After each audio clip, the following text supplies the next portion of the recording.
بسم اللہ الرحمن الرحیم۔ آج ہم سول سروس ریکروٹمنٹ کے بارے میں بات کریں گے۔ سول سروس گورننس کے نظام میں، ایڈمنسٹریشن کے نظام میں یا گورننس کی پوری جو اسکیم ہے اس میں سینٹرل رول ادا کرتی ہے۔ اگر آپ گورنمنٹ کی برانچز کی بات کریں، چاہے لیجسلیچر ہے، چاہے جوڈیشری ہے، چاہے ایگزیکٹو ہے، اس کی جو امپلیمنٹنگ مشین ہے وہ سول سروسز ہے۔ اس لیے سول سروسز کی کوالٹی کا ہونا انتہائی ضروری ہے۔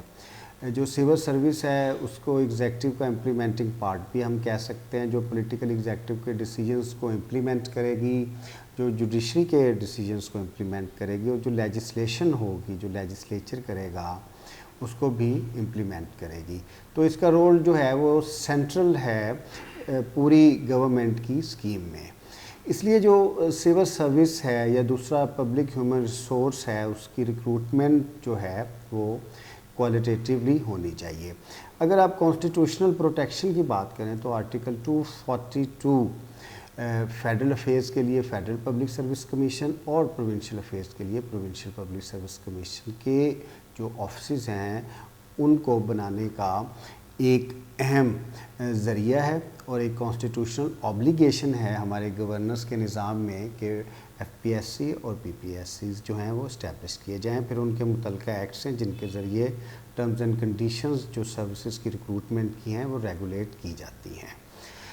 جب سول سروسز سسٹم کے لیے ناگزیر ہیں اور ان کی جو کوالٹی ہے وہ ڈائریکٹلی پروپورشنیٹ ہے ایڈمنسٹریٹو جو گڈ ول ہے، ایڈمنسٹریٹو پرفارمنس ہے، ایڈمنسٹریٹو مین ہے، اس لیے ان کی ریکروٹمنٹ کو بہت زیادہ اہمیت حامل ہے۔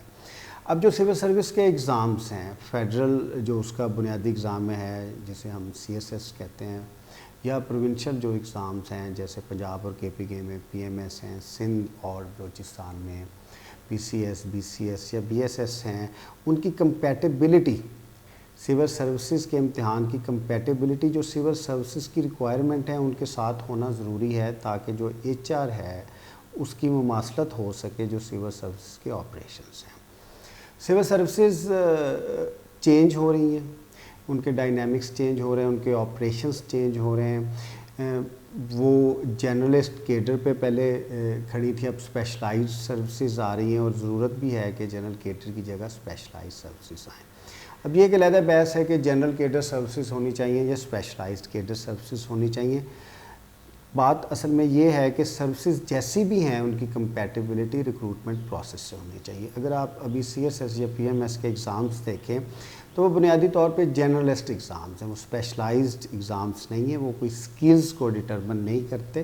چاہے آپ اس کا ریٹن پارٹ دیکھ لیں، چاہے آپ اس کے انٹرویو دیکھ لیں، یا چاہے آپ اس کے سائیکالوجیکل پروسیسز دیکھ لیں، وہ جرنلسٹ بیہیویئر کو، جرنلسٹ سکلز کو ہی ڈٹرمن کرتے ہیں۔ رادہ وہ ایک رائٹنگ سکلز کا امتحان ہے، اگر اس کو مزید کہا جائے وہ انگلش ایکسپریشن کا امتحان ہے۔ اگر آپ انگلش میں اچھا لکھ سکتے ہیں، اگر آپ کی انگلش کی گرامر اچھی ہے تو پاکستان میں آپ سول سرونٹ بن سکتے ہیں، حتیٰ کہ سول سرونٹس کی یہ ریکوائرمنٹ بالکل نہیں ہے۔ پھر اسپیشلائز سول سروسز ہیں، کچھ سول سروسز کی ریکوائرمنٹ فائنینشیل مینجمنٹ کی ہیں، کچھ جنرل ایڈمنسٹریشن میں آ جاتی ہیں، کچھ لا انفورسمنٹ میں ہماری سول سروسز ہیں۔ پہلے تو یہ بھی ایک مشکل ٹاسک ہے کہ تمام سروسز کو جو کہ اپنی نیچر کے لحاظ سے ایک دوسرے سے مختلف ہیں ان کو آپ ایک جنرلائزڈ امتحان میں لے آئیں۔ ابھی اگر ایس اے کے اوپر بات کی جائے یا انگلش پریسی کے اوپر بات کی جائے، فیڈرل سروسز کے امتحانات ہوں یا پروونشل سروسز کے امتحانات ہوں، تو سب سے زیادہ جو ہمارے اسٹوڈنٹس ہیں وہ انگلش لینگویج میں فیل ہوتے ہیں، جس کی وجہ سے ہمارا جو اچھا اور کمپیٹیٹیو اور فنکشنل ایچ آر ہے وہ سول سروسز میں آ ہی نہیں سکتا۔ لینگویجز امپورٹنٹ ہیں، انگلش بھی امپورٹنٹ ہے، لیکن نیٹیو لینگویج میں آپ کی سکلز بہتر طریقے سے اس کا اظہار ہو سکتا ہے۔ اگر آپ نے انگلش لینگویج ہی کمپلسری رکھنی ہے تو باقی لینگویجز میں بھی امتحانات دیے جائیں، اور جو اس کا ڈیمونسٹریٹو پارٹ ہے جس میں انٹرویو ہیں یا جو آپ کی سکلز ہیں وہ بھی زیادہ امپورٹنٹ ہیں۔ پبلک پالیسی، لیجسلیشن، لا، فائنینشیل مینجمنٹ، آئی سی ٹی، آرٹیفیشیل انٹیلیجنس کے امتحانات کے مضامین کو بھی سول سروس کے ایگزامز میں شامل کرنا بہت زیادہ ضروری ہے۔ اس کا سب سے زیادہ آسانی سے اس کو ایسے مینیج کیا جا سکتا ہے کہ سول سروسز کی جو ریکوائرمنٹ ہے ان کے اوپر آپ کا امتحان کھڑا ہو، چاہے اس کا ریٹن پارٹ ہے یا اس کا ڈیمونسٹریٹو پارٹ ہے۔ جو سب سے زیادہ اہم ہے کہ ابتدائی ٹریننگ کو بھی ریکروٹمنٹ پروسیس میں ہونا چاہیے، کیونکہ بہت سارا آپ کا جو ایموشنل بیہیویئرز ہیں، آپ کی لرننگ سکلز ہیں، آپ کا ایپٹیٹیوڈ ہے، وہ ریٹن پارٹ سے یا ایک انٹرویو سے ڈٹرمن نہیں ہو سکتا۔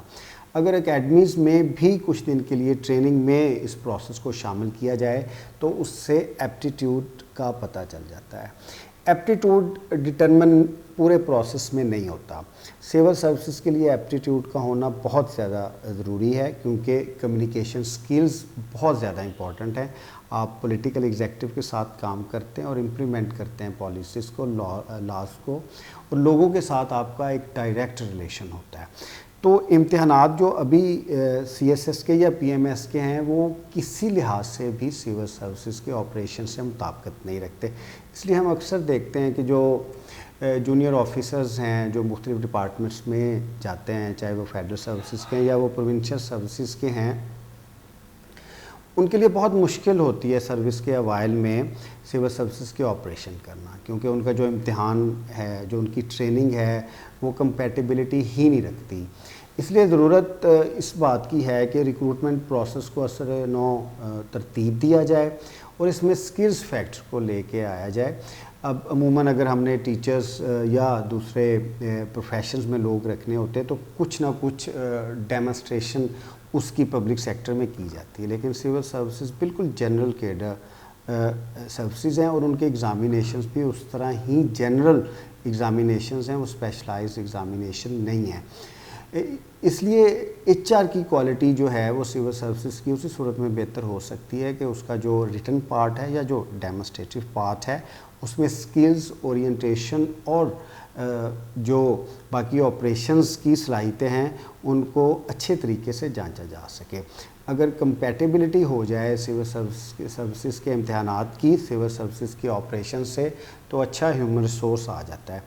سول سروسز کے ہیومن ریسورس پہ کمپرومائز بالکل نہیں کرنا چاہیے، کیونکہ اگر سول سروسز کا ہیومن ریسورس کمپیٹیٹیو فنکشنل نہیں ہے تو جو گورنمنٹ کی ساری برانچز ہیں، چاہے وہ لیجسلیچر ہے، چاہے وہ جوڈیشری ہے، چاہے وہ ایگزیکٹو ہے، پرائمریلی پولیٹیکل ایگزیکٹو، ان کے آپریشنز کی امپلیمنٹیشن میں مسائل رہیں گے۔ Thank you very much.